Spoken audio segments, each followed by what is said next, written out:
এইসব বইলা তো এই যুগে চলবে না।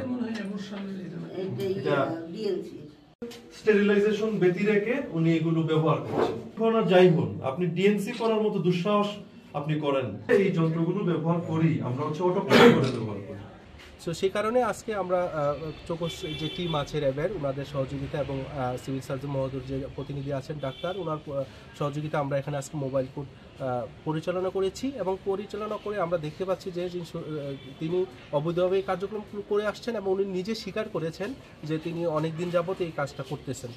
তো এটা আমাদের মোবাইল কোড আইনে একটা আমলযোগ্য অপরাধ, সেটা আমরা আমলে নিয়েছি এবং আমরা এখনও ওনার দণ্ডাদেশ আমরা আদেশ চূড়ান্তভাবে দিই নাই। আমরা এটা আরও বিশ্লেষণ করে আইনগতভাবে আমরা ওনার সর্বোচ্চ সাজাটুকু দেবো, যেন ভবিষ্যতে উনি আর এই কাজ না করতে পারেন।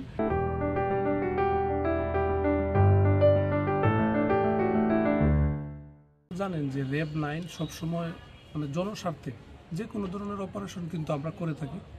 আমাদের যে ইন্টেলিজেন্স টিম আছে তাদের কাছে কিছুদিন যাবত এই তথ্য আসছিল যে এই বাসায় যে মহিলা আছে ওনার নাম মমতাজ, উনি এরকম ডেলিভারি এবং অ্যাবর্শন এই ধরনের কাজ করে থাকে, কিন্তু উনি কোনো ডক্টর বা এরকম কোনো ডিগ্রি ওনার নাই এবং পূর্বেও এরকম অনেক অপারেশন উনি করেছেন এবং কিছুদিন আগে পত্রিকাতেও আসছিল যে এরকম একটা অপারেশনের কারণে একজন রোগীর মৃত্যু হয়েছে।